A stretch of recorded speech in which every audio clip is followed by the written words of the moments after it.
Hello, Latin geometry students. In this assignment, we are going to talk about triangle proportionality. That's where we take a triangle and we draw a bunch of little parallel lines through it and figure out the relationship between the measurements. What do I mean by that?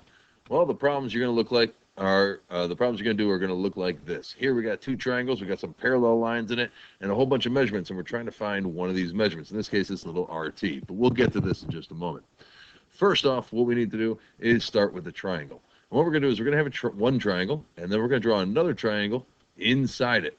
So we got a little triangle on top, a big triangle on the bottom, and the whole thing that's going to make this work is if these two lines are parallel to each other. If these lines are not parallel, this isn't going to work. But if they are parallel, cool. What that means is we have two triangles. We have this big blue triangle and this little red triangle. And because those lines are parallel, these triangles are similar. So we can put some measurements in here and treat them just like any other similar triangles where we can set up a proportion and cross multiply to solve.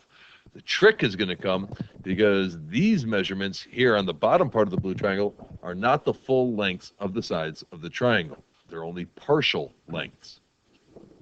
So back in the first semester, we drew a triangle just like this one, and we created this segment through the middle of it. This segment right here called the mid segment. That was the segment that went right through the middle of it, and we did a couple of simple problems involved with this. Let me remind you what the mid segment was. See, these two sides, these two parts of these sides, the 5 and the 5, they're the same. That means this point D is the midpoint of the left side. And these 4s are the same. That means point E is right in the middle. E was the midpoint. So segment DE, which connected the midpoints of the sides of the triangle, was called our mid-segment. And what that did, without us even using those words, is create two similar triangles. See, the little triangle on top, the side lengths are 5 and 4. The whole big triangle, well, 5 plus 5 is 10. 4 plus 4 is 8. So the lengths of the whole big triangle were twice the size of the lengths of the little triangle. But what we're going to focus on right now is how these side measures are proportional. See this 5 and this 5? Well, these are really simple numbers here, but we could say 5 over 5, right? Comparing the little triangle and the big triangle. And then over on the right side, compare the little triangle and the big triangle, 4 over 4. And both of these fractions reduce to 1. They are equal to one another. And when we did this, we also should have noted that the mid-segment times 2 would give us the length of the side of the big triangle. That times 2, that was our scale factor here for two similar triangles. But what we didn't talk about first semester was that that mid-segment does not actually have to be in the middle of the triangle. See, this is the triangle we were working with. But if we move this mid-segment so it's not in the middle, we still get proportional and similar triangles with all sorts of different measures here. In fact, I'm just going to randomly use this set of measures, and let's take a look at the measurements of the sides. See, the left side of our new triangles here, we have the little one has a side length of 7.5, and this part down here is 2.5. And on the right side, we got a 6 and a 2. But these numbers are still connected. We could set up a proportion, and these will work. These will still maintain the same scale factor. If we take those two measurements on the left, the 7.5 and the 2.5, if we divide them, well, what's 7.5 divided by 2.5? We should get 3.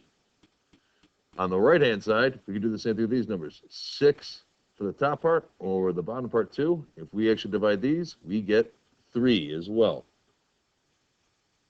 And it doesn't matter where we move that segment in the middle.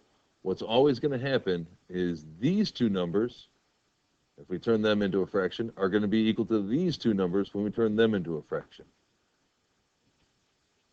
See, the two numbers in the left, 7.5 divided by 2.5, is always going to be equal to the fraction created by the two numbers on the right. So the problem that we looked at right at the beginning of this was basically the same thing, except if one of those measurements was something that we didn't know, we could now find it, find the x there, putting it in the fraction, by cross-multiplying and solving for x. So here's what our problems basically are going to look like. Here we have our two triangles. Because the line through the middle here is parallel to the side of the triangle, these two triangles are similar to each other. So we can set up a proportion and cross-multiply to solve for x. So we could say 15 over 10 is equal to x over 8. And we're going to cross multiply just like we would any other way. 15 over 10 is equal to x over 8. Cross multiply and solve for x. Well, if you do that properly, we get 10x is equal to 120. Divided by 10, we're going to get x is equal to 12. One of the nice things about the way this is set up, we have the arrows drawn through the triangle here. You could actually just cross multiply right through the center of the triangle. So all of these problems look like that last example. In each one, problems 7, 8, and 9, we're going to ask you to find x or y. Okay, in problem number 7, we're going to set up a proportion. We can say 8 over 2 is equal to x over 3, and then just cross multiply to solve. We're going to have 2x is equal to 24, and divide by 2, we'll get x is 12. Try number 8. Okay, for number 8, and we can set up this proportion a couple different ways. You could say 10 over 4 equals 15 over y. You could say 10 over 15 is equal to 4 over y. You could have any of those fractions upside down. Just randomly, I have 4 over 10 is equal to y over 15, and we're going to cross multiply to solve. Some people, again, just draw the arrows right through the centers of those triangles. That shortcut won't work for every problem, but most of these simple ones it will. So now we simply cross multiply. 4 times 15 and y times 10. We get 10y is equal to 60. Divide by 10, and we're going to get y is 6. Try number 9. Okay, and number 9, 21 over 7 is equal to y over 6. That turns into 7y is equal to 126. Just divide by 7, and we get y is equal to 18. Now, most of the time when we see these kind of problems, they look just like this, and they are this easy. It's just these steps to solve it. But there are a few tricks. In fact, there are 3 of them, 3 different times where these problems can look or act a little bit different that we have to be on the lookout for. The first one is this. What if the triangle is not complete? Okay, in other words, see the top of this triangle? I'm going to make that disappear. And on the bottom, I'm going to extend the lengths of these lines here. Now, the numbers here, these are the same numbers as we had before in the example a minute or two ago. But this didn't actually change any of these measurements. So when we see a problem like this, we can still solve this the same way, as long as these lines are parallel to each other, even if parts of the triangle are missing. We can still say 20 over 15 is equal to 16 over x. And in this case, we're going to get x is 12 again. Okay, so I'm going to ask you to try these 2 problems. In both of these problems, numbers 3 and 5, solve for x. Okay, in problem number 3, again, you can set this up a couple different ways. I have 20 over 30 is equal to 18 over x. You may have 20 over 18 equals 30 over x, or 18 over 20 is x over 30. There's a whole bunch of different ways you can do it.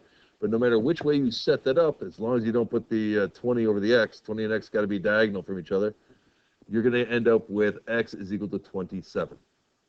Problem number 5, same thing. 24 over x is equal to 36 over 12. We're simply going to cross multiply this thing. 36x is equal to 288, and solve for x, we're going to end up getting x is 8. And that's the first of the 3 tricks. That's the easiest of the 3 tricks as well. Next come the harder ones. Before you jump ahead and start solving this is the same problem we used for the last 2 examples. The x is going to be 12. We already know the answer. That's not what we're going to do here. What we want to focus on is the fact that the 20 and the 16 are lengths in the smaller triangle on top. The 15 and the x are not the lengths of the big triangle. They're only partial lengths.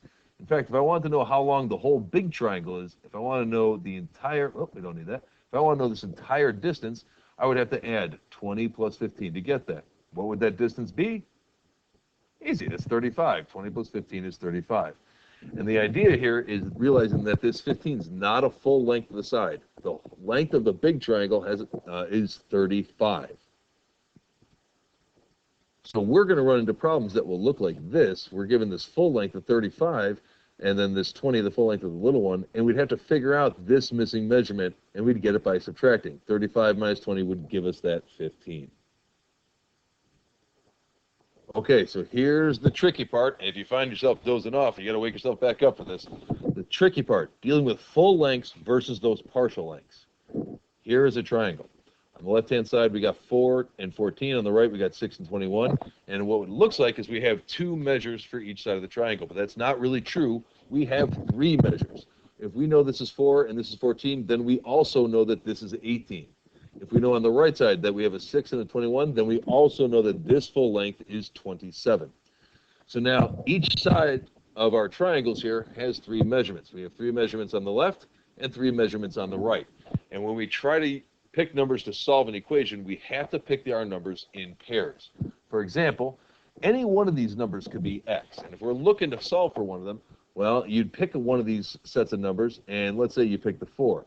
If you use 4 as one of your numbers, you automatically have to use the corresponding measurement from the other side of the triangle. If you use the 4, you must use the 6. These two numbers are partners. They go together. They're both measurements in the little triangle. Likewise for all the other pairs. For example, if you use the 14, which other number do you have to use? Right, you have to use the 21, the measurement in the same spot on the other side. These two numbers are partners. Finally, what if you use the 18? What number do you have to use? Yeah, you got to use the 27. These two numbers are partners. They go together in our problems. So if we were trying to solve for one of these numbers that was an x, and we had to set up a fraction, we said we're going to use the 4 and the 14. What other numbers do we have to use to make the other fraction? Well, it would have to be 6 over 21. 4 over 14 is equal to 6 over 21. But using the 18 and the 27 works here too. If we use the 18 and the 4, then which two numbers do we have to use in the other fraction? It would have to be the 27 and the 6. Okay, so here would be an example of this problem. And here's where the trick is. Say we're trying to solve for x. We're going to use the x. What number is x's partner? Which other number do we have to use with x? Well, the x and the 40 go together. And now, to set up our other fraction, we might use these two numbers, but these numbers aren't partners. They don't go together. See, the 12 is this partial length. It's just this little part of the right side of the triangle, where 56 is the whole side. We don't want to use that 56 and 12 together. They are not partners. Instead, we have to figure out either this full length on the right side or this little partial length on the left. One of them is going to be a lot easier than the other. I'm going to show you both so you can appreciate them both ways. Let's say we want to use the 56. If we want to use this 56, we need to know this full length on the right. Well, we get that by adding the two parts, 12 plus x, to find this length. If we have this, now we can set up a proportion and cross multiply to solve. We could say 40 over 56 equals x over x plus 12. Now, we got more than one x here, so it's going to be a little bit ugly. We're also going to have to distribute, but when we cross multiply, we'll have x times 56, that's 56x, and 40 times x plus 12, we'll have to distribute. We get this mess. And it's a big, ugly algebra problem. We have to subtract 40x from both sides and then divide by 16 to get 30. This is the harder way to do it. If you end up with x plus 12 or x minus 9 or whatever the numbers are in the problems, usually there's another way you could do that. In this case, instead of finding that full length, what we want to do is find this little partial length, this length over here that we don't know. But it's really easy. This is whatever the difference between 56 and 40 is. The whole side is 56. This part's 40. What's the other part? Just subtract. It'll be 16. And now if we use these numbers, this is back to being an easy problem. 40 over 16 is equal to x over 12. Cross multiply and solve. In this case, we jump all the way to the end of that problem and still end up getting x is equal to 30. I'm going to ask you to try that for these two problems, numbers 18 and 19. Okay, number 18, we're going to use the c that goes with the 12, but the 24 doesn't go with 20. For the 24, we need to figure out this full length over here. So we add up the 20 and the 12. It turns out to be 32. These numbers we can use in our proportion, and then cross multiply to solve. We'll get 9. Number 19 is done the same way. Okay, and number 19, we're going to use the x. That's the full length on the right side. So we need the full length on the left. We don't know it. We have to add 8 and 24 to get 32. Then we got to pick another pair of numbers to go together. 8 and 15 will work. So we set up our proportion like this. 8 over 15 equals 32 over x, or some similar way. And cross multiply to solve. We'll get x is equal to 60.